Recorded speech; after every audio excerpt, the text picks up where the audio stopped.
بسم الله الرحمن الرحيم.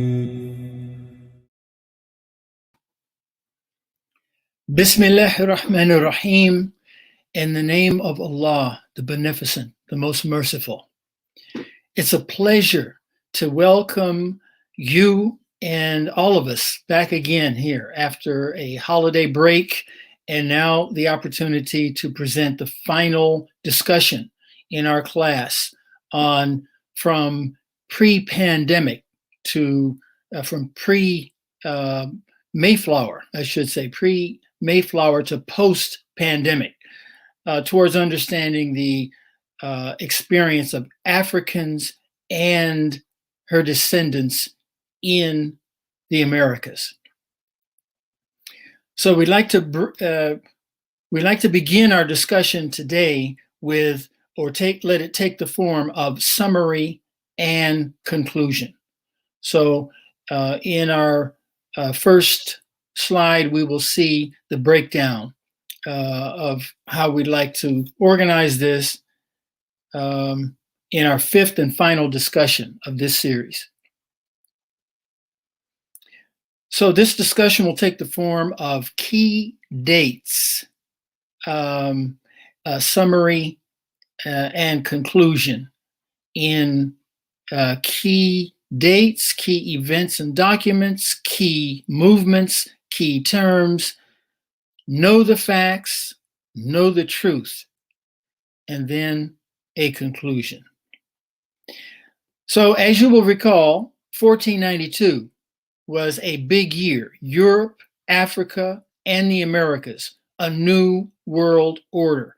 You don't often see those three continents, I should say four continents, grouped this way. But in 1492, that's what began, is the grouping and the creation of a new community of peoples and a new community of cultures that never existed before. Much of it violent and oppressive, but much of it, of course, a response that resulted in a tremendous story of survival and flowering of culture, a culture of resistance. A new world order economically, politically, and socially. 1492, not just Columbus. 1619, Africans land in British America.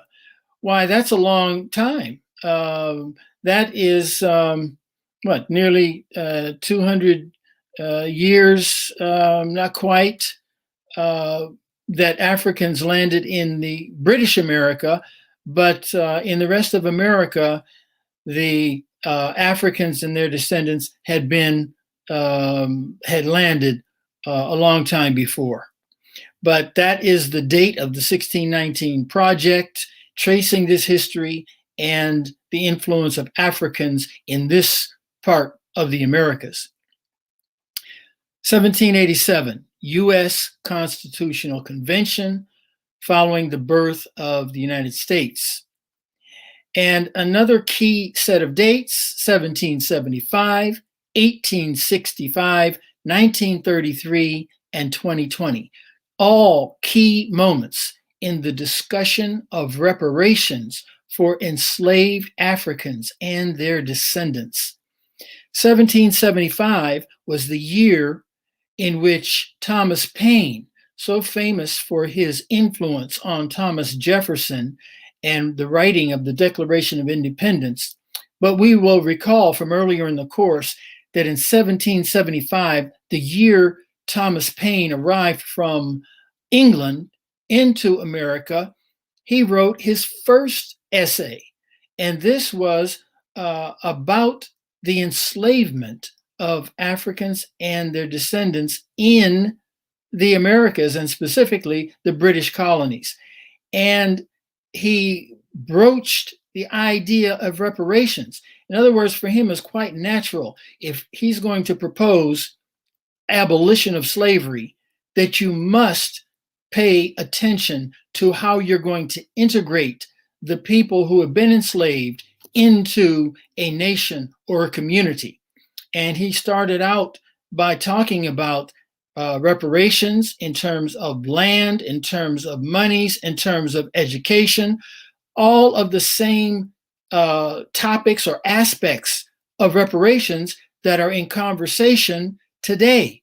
As recently as the first community in the United States that passed reparations legislation nearby to Chicago, Evanston, Illinois, the same topics that Thomas Paine included in his essay when he talked about the ending of slavery were addressed, at least some of them, in this first legislation in the United States.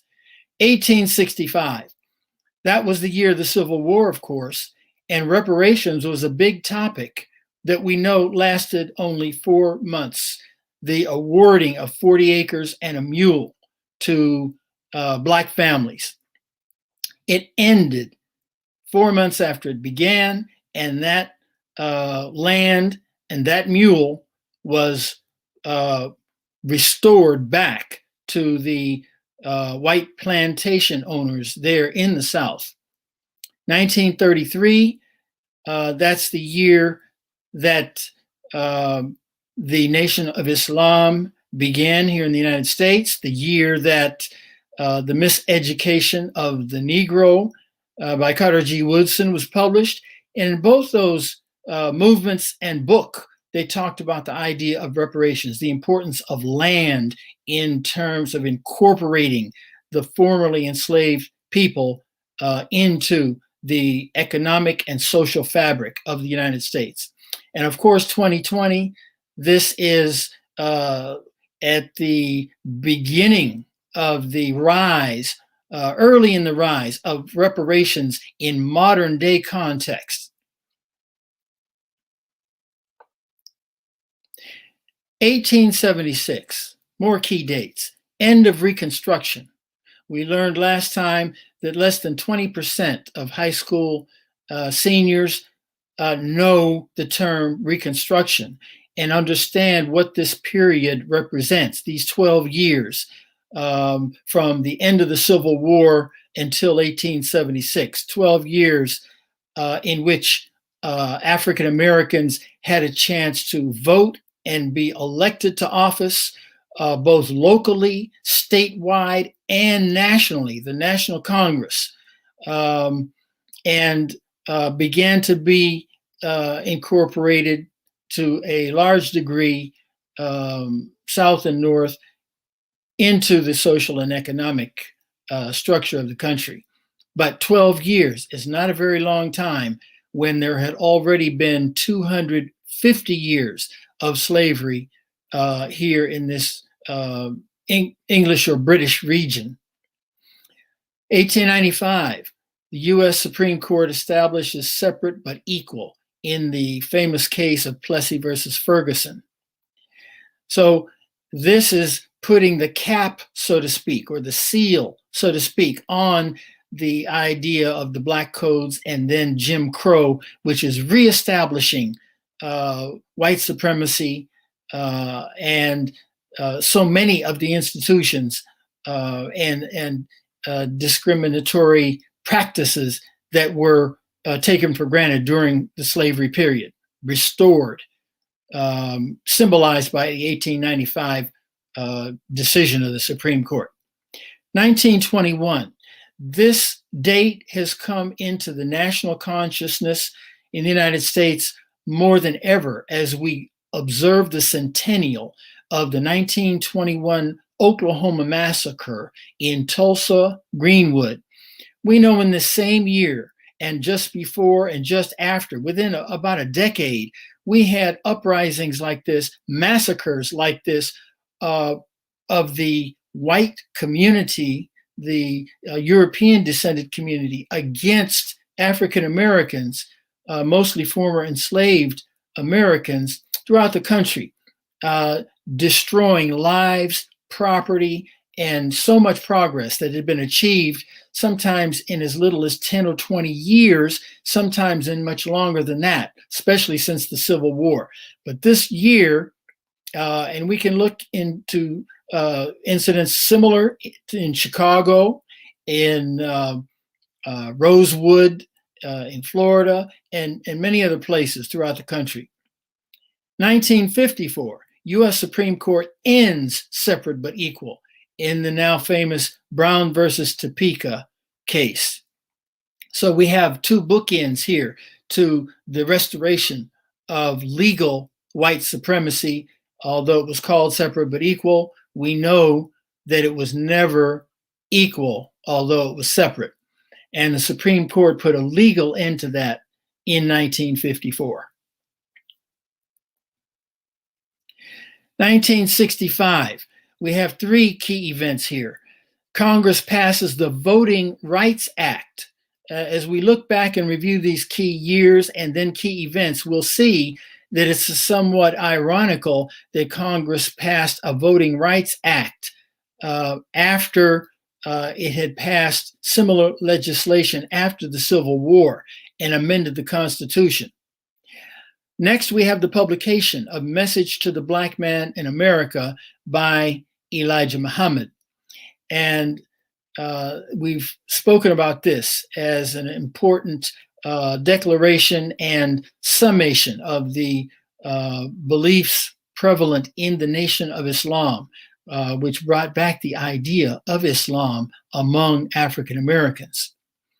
And finally, the assassination of Malcolm X, better known in the Muslim community as El-Hajj Malik al-Shabazz, all in the year 1965. In 1968, another assassination, Reverend Dr. Martin Luther King Jr., associated so much with the growth and many successes of the civil rights movement here in the United States, and internationally known for his writings and his views on justice and, in particular, nonviolence as a strategy.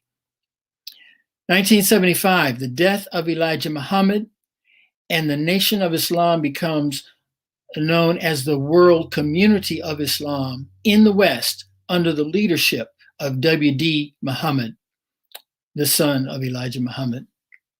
2020, the death of George Floyd and mass demonstrations for justice worldwide. While we know this is not only the genesis or inspiration for our series of discussions in this course, but it is a kind of a watershed moment, a moment of inspiration and questioning, not only in the United States, but across the world, as peoples all over the world looked at their own situations and found a kind of a resonance in the injustice that caused George Floyd to lose his life, and to look back and see how many others before him, both during and before the birth of the Black Lives Matter movement, but throughout our history. And what we learned was an event called the Ma'afa, Swahili word which means the terrible event, which symbolizes the middle passage from Africa to the Americas, where so many thousands and even millions of enslaved peoples lost their lives, and so many more, up to 10 million or more, survived and created a new culture, but also experienced untold oppression in their history and the experience that brings us up to today. So this was reflected in the worldwide experience. Key events and documents. So as you see here, we've got an organization that is going to look at from slightly different perspectives at our whole course. The first section, as you saw, focuses on dates as a way of looking through and establishing a chronology of what happened in a kind of a chronological order that's worthy of note and worthy of a way to understand and to make sense of and order our history. Now we look at events. We focus on some key events themselves. 3 rebellions. We remember these rebellions, especially because they occurred before the um, before Africans or her descendants landed in British America. And this, of course, was the forerunner of the United States. And these rebellions are important, especially to remember, because they establish two things, or three categories of things. They establish the intellectual accomplishment and capabilities of the enslaved people as they resisted enslavement here in the Americas. They establish the power to negotiate and use verbal and emotional IQ, all of these skills, reading people and negotiating treaties and agreements with some of the most powerful sovereigns of the day. And finally, they demonstrate, perhaps most importantly of all, the humanity of our enslaved peoples here in the Americas, who were able to conduct in escaped communities a kind of a community life in first Mexico, Yanga in Mexico, still present today, in Palenque, San Basilio, in Colombia, outside of present-day Cartagena, a community still lives there, and finally in Brazil, in Palmares, which grew to the size of up to 25,000 people who lived for 4 generations in freedom. Almost 100 years of freedom. Some were born in freedom, never knowing that throughout the Americas, never knowing firsthand that so many of our people brought from Africa were still enslaved and determined to be enslaved for many decades and even centuries later. But here were 4 generations who fought every 2 or 3 years, major confrontations with assaults from the Dutch and from the Portuguese. But finally they fell. But not until after they had negotiated a freedom and treaties and enjoyed a certain amount of independence. So these 3 rebellions are very important because they establish something that goes against what so many of us have been taught in the school systems, what Carter G. Woodson talked about in the miseducation of the Negro. We have not been taught our full history. If anything of our history has been included, 99% of the time it's been negative up until quite recently. And even when it's more positive, so much of it has been left out. Here's an example of something that's been left out throughout the Americas, outside of the United States. And a part of the history that we haven't even talked about in this country is these kind of settlements also existed in the United States, especially on the East Coast, from the Carolinas and the Great Dismal Swamp down to Florida and the Everglades and Native American allies of escaped African peoples.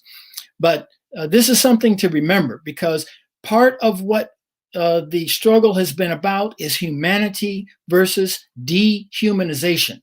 So these are living proofs, historical proofs of the humanity, the talents, and the accomplishments of the enslaved peoples. 4 revolutions. The Enlightenment, so-called, during the 18th century caused a blossoming of thought, new thought, where suddenly the ideas of monarchs and all-powerful kings whose authority was not to be questioned was called into question. And this is part of what spurred and stimulated the United States and its revolution against the British Empire. It also fueled the French Revolution, and also the Haitian Revolution, and also all of the struggles in Latin America, which culminated in the freedom of all of the nations of South America and Mexico and Central America, and eventually, but not right away, those in the Caribbean. 3/5 of a human being. This is what we are left with as part of our history, a real landmark after the Constitutional Convention was drafted.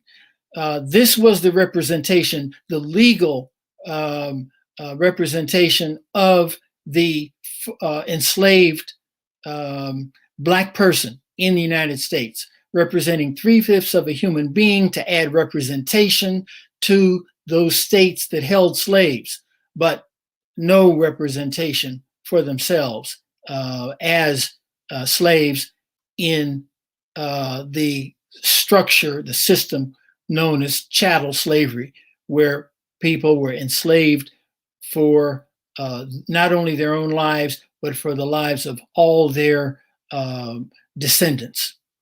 3 documents.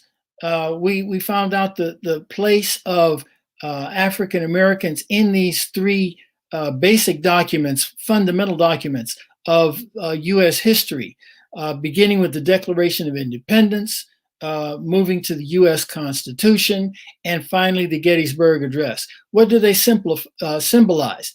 They symbolize the tremendous aspirations for freedom, the Declaration of Independence based on inalienable rights, rights that can not be taken away from one human being from another, that are given by God, and only God can rule on these or has authority over these rights. But we see the built-in contradiction, because this country and many others are still fighting to honor these promises and achieve the promise of equality and freedom that's implicit and explicit in the letter of these documents. The Gettysburg Address, of course, is the echo inspired by this Declaration of Independence, where the nation is at war trying to decide if it can live up to these documents and if it will live up to these documents. And we, of course, have talked about the U.S. Constitution. These are fundamental documents in our history, and they tell an important part of the story and the place of Africans and their descendants in this history. U.S. Civil War, the bloodiest and the source of loss of life, greater than all the other wars fought by the United States combined, over slavery and what the country would it give up slavery, or would it continue slavery? Would it stay one nation, or would it divide into 2? Well, we know the nation divided into 2, but we also know that slavery was kept in another form, almost equivalent to slavery. But that's part of our experience and part of the history we've been covering. And 3 Reconstruction amendments, 13th, 14th, 15th. These were the amendments passed at the end of the Civil War, or after the end of the Civil War. The first, 13th, made into a movie in 2016 to tell this story in film by Ava DuVernay, is the abolition of slavery and all the ways that were developed to get around the constitutional amendment up until the present time. The 14th, equal protection under the law, and the 15th, which is the right to vote. All of these amendments to the Constitution still called into question and subverted in the time between the end of the Civil War, especially beginning at the end of Reconstruction, up until the 1960s, and even today, because we know, if we look around, we see much debate and even a recent Supreme Court decision in support of states limiting the right to vote. Still in play, still controversial, still not guaranteed, as many think the Constitution was written to guarantee it with these amendments. Reconstruction. We've talked about Reconstruction, and sometimes we see a word repeated. We know, we learn from advertising, among other fields, that we don't really know something. We don't really retain something until we see it repeated many times. So we look at things from different points of view, and that helps us incorporate it into our working knowledge so that we can use it as a base of knowledge as we try to then move to ability to develop critical thinking and make decisions from a base of knowledge. Reconstruction, 12 years in which African Americans, especially former enslaved African Americans, actually realized some of those promises. They received, some of them for a short while, land and ability to work that land, the right to vote, and equal protection under the law. And not only that, they used that right to elect local, state, and national officials. And this was a terror to many who still looked back at the time before the Civil War and wanted to restore it. The Black Codes, the first legal attempt to restore the hierarchy, the legal hierarchy that existed during slavery, even while Reconstruction was still underway. Jim Crow, the expansion of the Black Codes in a way that was reinforced not only by law, but common custom, both customs practiced before the Civil War and new customs both in the North and in the South to establish white supremacy and recognize the superiority of the one race over the other, called and known as Jim Crow. Plessy versus Ferguson. We know this is a famous decision of the Supreme Court, famous case, built on the argument of a railroad car where they forced a Black man to move to a separate car, and the Supreme Court backed this up. This had been in effect before the Civil War in the North, and the Black Codes built upon this to establish the new legal hierarchy. And now the Supreme Court helped expand these Black Codes with this legal decision in 1895. Brown versus Topeka, it took more than 50 years, about 60 years before this reversed. And this was through many, many struggles and movements of both Blacks and whites and others in the United States to get this law changed and lead the way for restoration of the rights and privileges that were supposed to be restored by those civil rights or Reconstruction amendments. Civil Rights Act of 1964, Voting Rights Act of 1965. Again, it seems redundant. It seems like a repetition. So it's not just us repeating things to know them.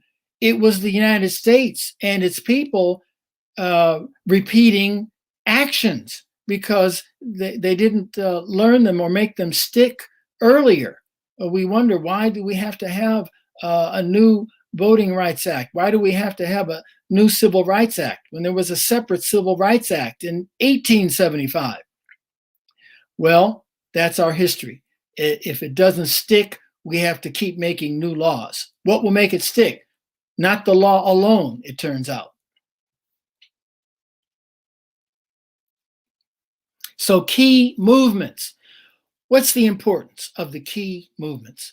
Key movements represent resistance. Some feel that, well, if only the African American had done more. If only the African American, the former enslaved, had worked harder, they would have accomplished more, like all the other peoples who came to the United States, most of them of their own free will, sacrificing to do it, overcoming great odds to do it.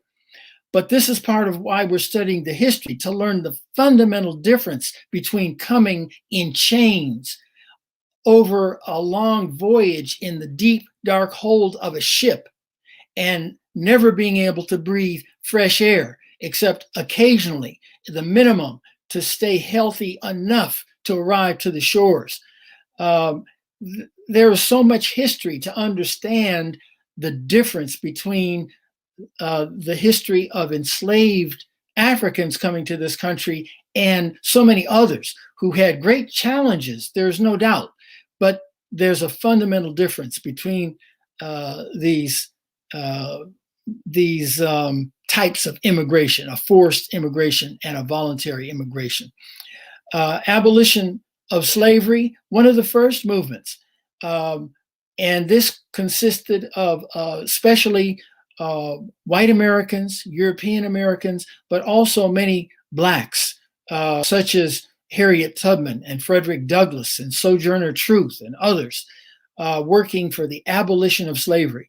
And this was not a monolith. Some people believed that slavery was wrong, but that didn't mean that they believed that black people and white people, that enslaved Africans and Europeans who came here differently were the same, equal as human beings.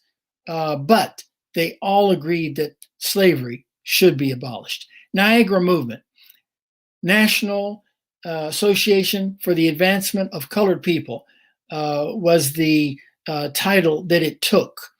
People like W.E.B. Du Bois and Booker T. Washington and many other distinguished pioneers and leaders working for equality helped to found this movement, which is active even up until today, but was certainly a keystone in the achievement of civil rights and voting rights in the 1960s. Noble Drew Ali, one of the first African-American Muslims who tried to recover this legacy. We know that up to 1/4 to 1/3 of the Africans brought enslaved to the shores of this country were Muslim in Africa. We know that Islam had been in Africa for 1,000 years before the first enslaved peoples arrived at these shores. And Noble Drew Ali tried to recover some of this and establish a movement toward both spirituality and a social movement among blacks in the early 1900s, teens and 20s. Marcus Garvey, maybe the single largest movement, mass movement among African Americans ever. Born in Jamaica, made his home in New York, Marcus Garvey had tremendous charisma and enthusiasm and inspiration. And he inspired people to support him and support the idea of his key quote, "Up, you mighty nation, you can accomplish what you will." A great inspiration to many movements afterward, including the Nation of Islam. Nation of Islam took shape, founded in 1933. Elijah Muhammad was the first leader of this movement. And this was really the first mass movement of Islam. We had many distinguished Muslims, including scholars who remembered, that is, had memorized parts of Quran, parts of commentary, but they were individuals by and large, and were not able to maintain their tradition, their deen. But in the Nation of Islam, we had a community at last, which became nation-wide, beginning in Detroit, expanding to Chicago, and to major cities, and to smaller cities. Civil rights. We know this was the drive for equality, especially legal equality and social equality.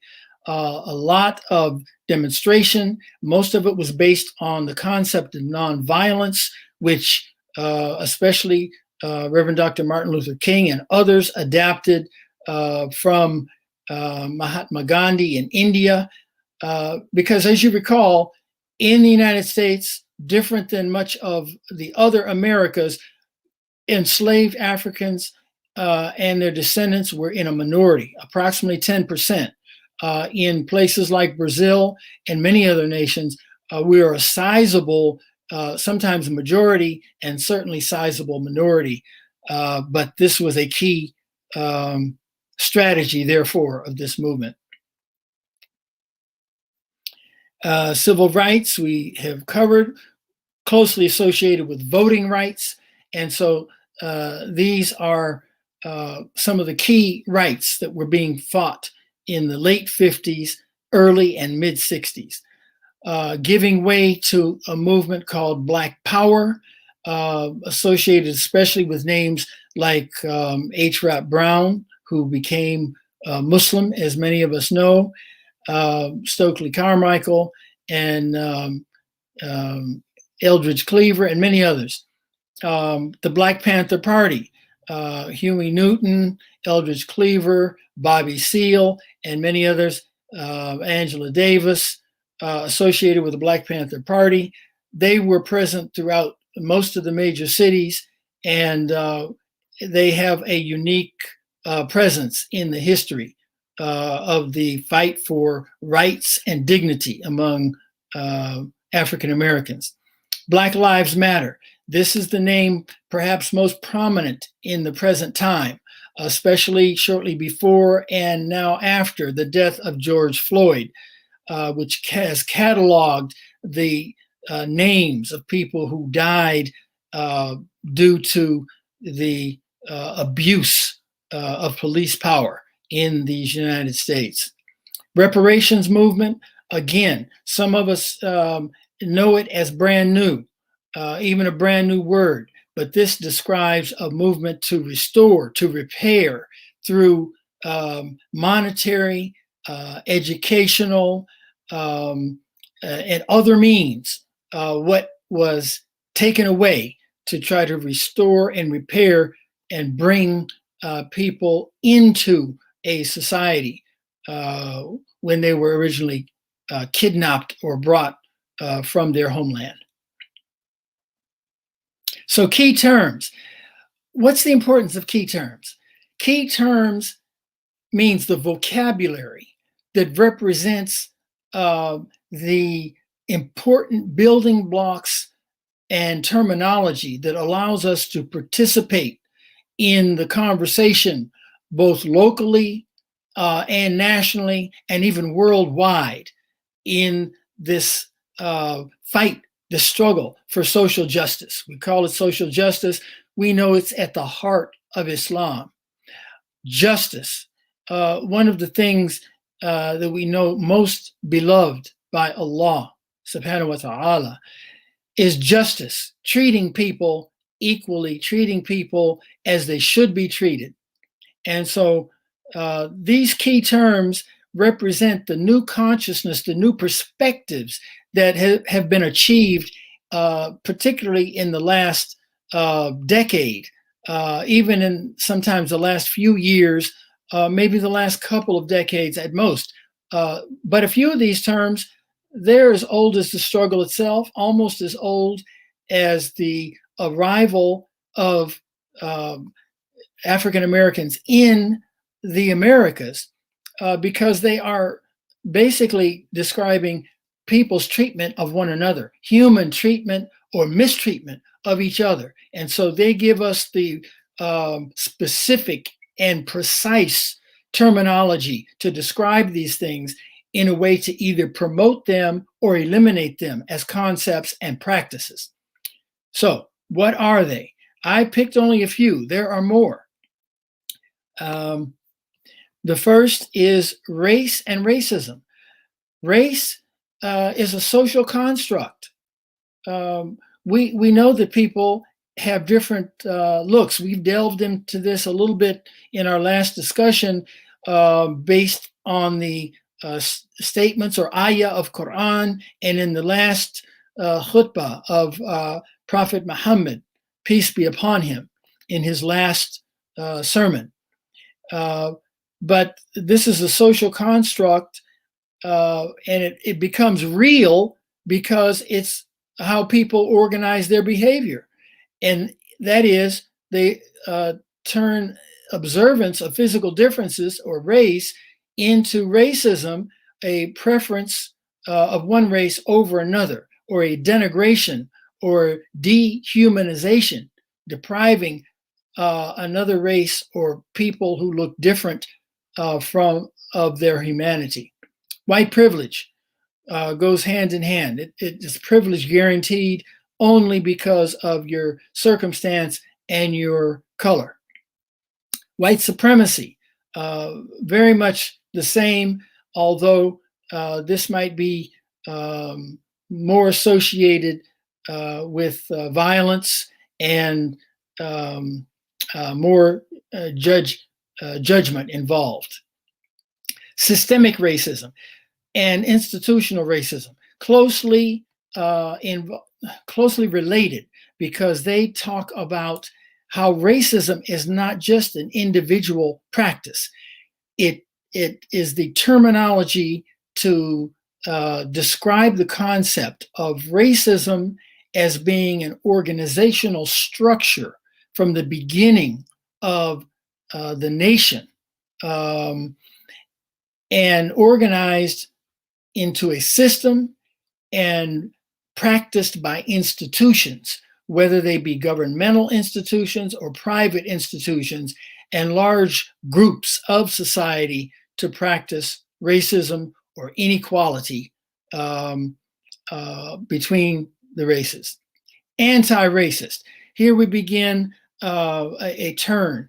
This is how we combat the negative descriptions and concepts of race, beginning with anti-racist. It's not enough to condemn, although that's a good start, to condemn institutional racism or individual racism or white supremacy or white privilege. You've got to do something. You've got to act. That's an obligation. It makes us who are Muslims think of our hadith, where if you see something wrong, then address it. Do something to change it with your hand. And if you can't do that, then do something with your voice to eliminate it. And if not, at least think in your heart that this was wrong, and I don't participate in that. I don't believe in that. And when I get stronger, I'll try to move up to voice and hand. So anti-racist is in common ordinary terminology today, addressing this particular context of racism that we are surrounded by. It's the way of expressing that same idea. And that is, it's not enough to condemn or not believe in racism. You fulfill your obligation to your society, to your community, and even to yourself by becoming an anti-racist. So that means you have to learn much of the history that we've been talking about, just delving into. There's so much more. And then acting upon it. How are you going to act upon it? You have to join with like-minded people and decide what is the appropriate action for yourself. Equity, diversity, and inclusion. These are terms that have become a phrase now. EDI, equity, diversity, and inclusion. They go beyond just equality. Equity means a broader scope, a broader concept of just equality, to base it on a situation or a general situation. Diversity in all aspects, whether it's intellectual, whether it's color, whether it's culture, and nation of origin, and inclusion. It's not enough just to be diverse. You want to make sure that people are included. And it's not something that's just good for as an idea. This strengthens communities, it strengthens nations, and it strengthens humanity when we realize and recognize each other as equals in terms of mind and spirit. And this is the way Allah made us. This is the way God made us all as human beings. Reparations, we've talked about it. It's an idea whose time has come, many would say, but it has many facets. Not all people believe in the same concept or the same application of reparations. What is owed is an example of the idea of reparations and how it might be applied. The idea is to recognize what was done to the enslaved peoples, and to realize that it is justice, not just charity, that something be done to repair the wrong that was done. So 40 Acres and a Mule, every time you watch a Spike Lee movie, you'll see this at the end, and it reminds us that this was one of the first and most celebrated attempts at reparations. So that is something that was attempted but not able to be implemented on a long-term basis. Truth and reconciliation, this comes out of the South African experience. You must tell the truth before you can reconcile or come to an agreement. And so that is something that people have said we must do as Americans also. Confront slavery, confront all that went into the building of a racist and white supremacist society before we can reconcile. Restorative justice is the last term. That's also from the South African experience as well as others. Know the facts. Well, we've been talking about this. This is one of the key concepts of this course, is to know the facts. Historical, empirical, material. These are things we can look at and see, hear, read about, understand more readily if we know the facts, what happened, when they happen, under what circumstances they happen. Social, economic, and political. We know these are ways of organizing knowledge and categorizing events around us. Social, we live in societies. We have certain social practices. Economics, we organize our economy and we have certain economic practices. Some are just, some are not just, some are unjust. Political, if we look around and examine the news, we can see even in 2020, 2021, there is much controversy and disagreement about behaviors, practices, even the law itself when it comes to social, economic, and political. This is part of the truth. This is part of the facts, better stated, more accurately stated, that we need to know to build upon when we're going to make decisions and take action. Know the truth. Well, truth is more than just facts. So for us as Muslims, when we want to know the truth, we look in the Quran, we look in the Sunnah of our Prophet Muhammad, peace be upon him, whose life is the best example of employing the ayah of Quran. The Sirah, again, the life as written down by historians of the life of our Prophet, peace be upon him. The Hadith, the organized, along with its chain of transmission, narratives of what the Prophet said and did in his daily life. All of these things represent the most authoritative sources for us to have a moral compass. Quran itself is a book of guidance. It's a moral compass. The Sunnah, the Sirah, the Hadith, they're all a moral compass, telling us as Muslims and telling us as human beings whether we accept the Quran or whatever scripture or whatever guideposts we use as human beings, that we need to have a moral compass and a book of guidance to lead us to make decisions. In other words, the moral and the ethical aspect is something you cannot separate, you cannot divorce from the actions that you take and the history and all the other analysis that you do.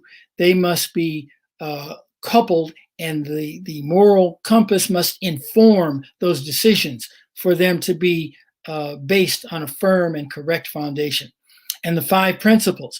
You'll notice that our 5 principles do have social, political, and economic aspects to them. If you look at the 5 principles, belief in one God, Tawheed, the practice of prayer, giving thanks and praise, the practice of charity, the practice of Ramadan or fasting, the practice of Hajj, coming together as human beings, all in one family.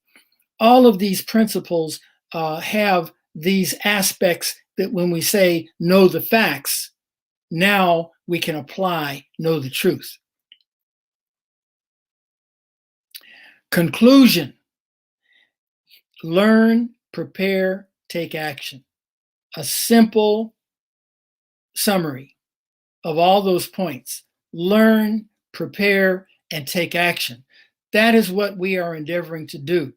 Activists, academics, religious leaders, and thought leaders, and yes, you and I, whether we fit in one of those categories or not, you and I are important, because without the you and the I, that means all of us, then we've left somebody out, and we don't have the amount of power necessary to put forth to develop these solutions. All must collaborate and take action to develop, discuss, and achieve solutions. And notice that these words, develop, discuss, and achieve, are employing Islamic principles. We have shura. This is collaboration, and it's discussion back and forth, informing each other before a decision is made. The Prophet himself, peace be upon him, taught this by example and brought decisions to be made before his companions so that they might be discussed, and that the group might be better enlightened and better informed before decision was made. And so this brings us back to the sources of this course, and brings us back also to the kinds of sources, meaning differences of opinions, that we must consult in order to better inform our decisions and our actions. So we didn't talk specifically about the sources. We have mentioned them before.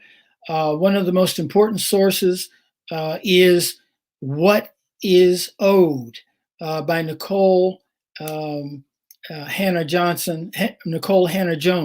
who wrote an article the 28th of June, was published in the New York Times Magazine, where she covers this history in general and comprehensive fashion, and specifically addresses the concept of reparations without getting into specifics, but what it represents as a concept and what it can bring to our dialogue and discussion as we seek to achieve justice.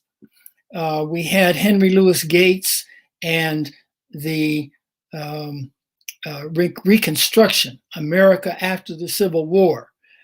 We have Ava DuVernay, co-producer and director of 13th, which covers the 13th Amendment, the all-important 13th Amendment, which abolished slavery after the Civil War. Documentary form of what the movie Lincoln covered in a more creative fashion.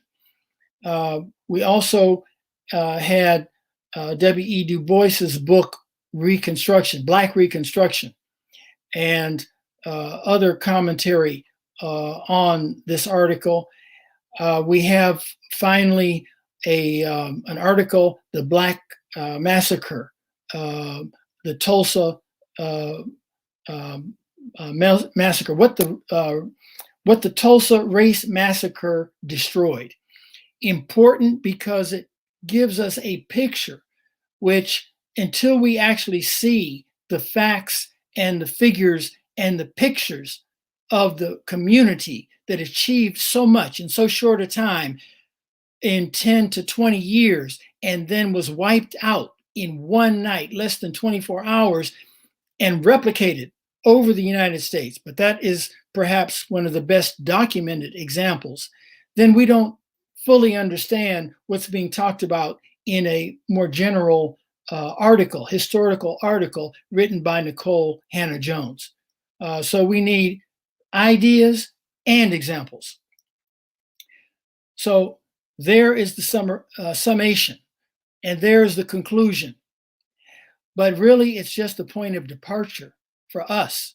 We're just beginning as individuals, as communities, and certainly in the United States, but all over the world, to better understand the oppression that has taken place and how to rectify it, each in our own way and then together, because it takes a lot of brain power, a lot of spiritual insight, and a lot of interaction and communication to achieve solutions. But we know that with Allah as our guide, there is nothing that we can't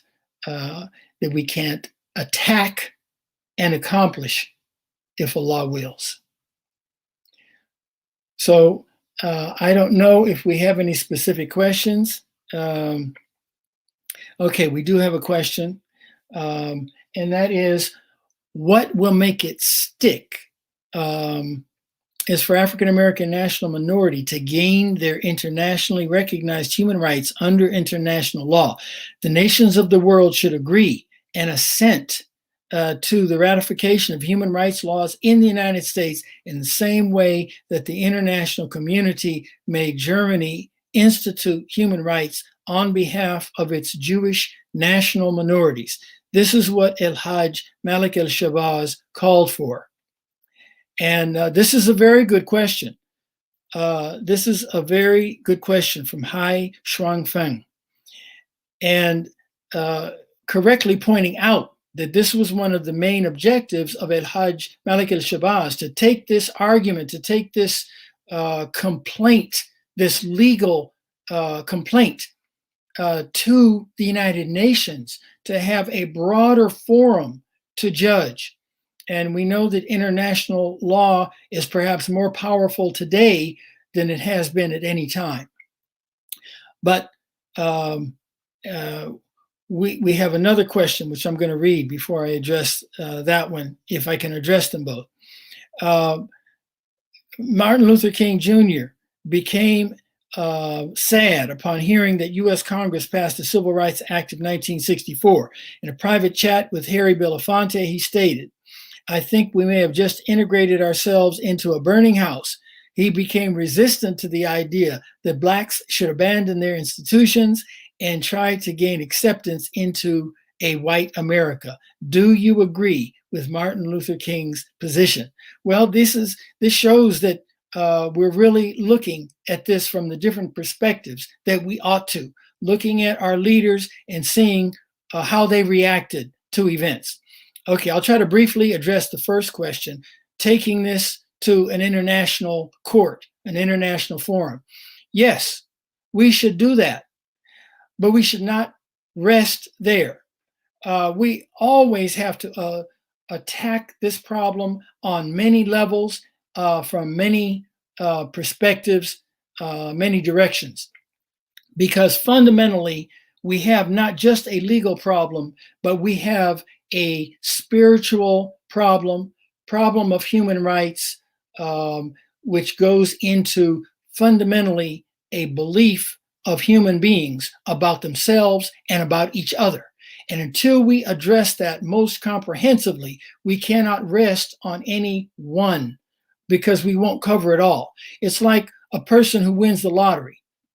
If they win the lottery and suddenly become a millionaire or almost a billionaire, they could be broke overnight, as the record shows, if they haven't learned both the empirical tools, the factual tools, as well as the spiritual tools to manage wealth. And so I think the same is true for these problems that we're facing today. They are comprehensive and massive, but it's going to take a lot of creativity and unity to address them. The other question about the reaction of Martin Luther King, that's pretty ironical to think that he worked so hard along with all of us with him to achieve equality and to achieve particularly legal equality. But in a way, who can blame him when we know that there were so many valuable institutions that did fall that had benefit, although we were separated into more than one community, not equal, unequal. Still, those communities achieved great things.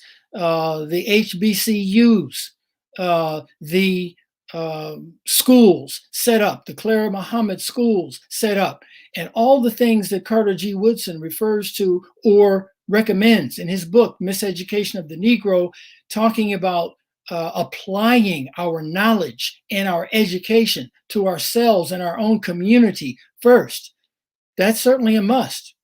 It doesn't mean we can't join eventually the community of nations, whether it is with political or without political independence, but on the level of culture, intellect, spirituality, all of these things are a measure of the human being, then we're not going to have achieved our capabilities and our destiny and all the things that Allah created us to be.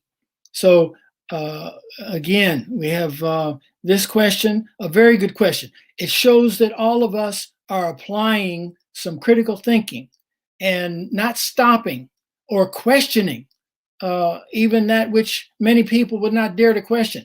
Let us question it all and see if it measures up. And if it doesn't measure up, let's criticize it and create a broader or more correct structure or paradigm to solve the problem. So it looks like we have run close to the end of our time, but we've got what is a good book that talks about a subject that you are educating us on. Well, there are many. I will try to draw up or make a list of bibliography, but if I were to use just a couple to get us started, I would say let's take one from history, 1933, The Miseducation of the Negro by Carter G. Woodson, called by many the father of Black history, because it goes in very deeply into the concept of education and the purpose it should serve and all the deficits of the educational system in not only this country, but others, the purpose of education. Post-traumatic slave syndrome. I don't have the author at hand now. This is a book published in the last few years, but these two are excellent books to start with. And the book, rather the article, of course, Nicole Hannah-Jones, What is Owed, is another, even shorter than a book, good starting point to begin to examine this subject from a broader perspective. So I thank you all for your questions. I know there may be some that you didn't get to ask for lack of opportunity or time, but I look forward, inshallah, to meet with you at some time in the future. But whenever that might or might not be, I urge you to use this course and these series of 5 discussions to serve as your point of departure, to learn, prepare, and take action, beginning with educating yourself and joining with other like-minded people, and not leaving out the points of view of people who are not of like mind, so you can understand why and learn how to answer and persuade them if you feel that they are not of the right perspective. So with that, I bid salam to you. I bid peace unto you. Assalamu alaikum. Peace be unto you.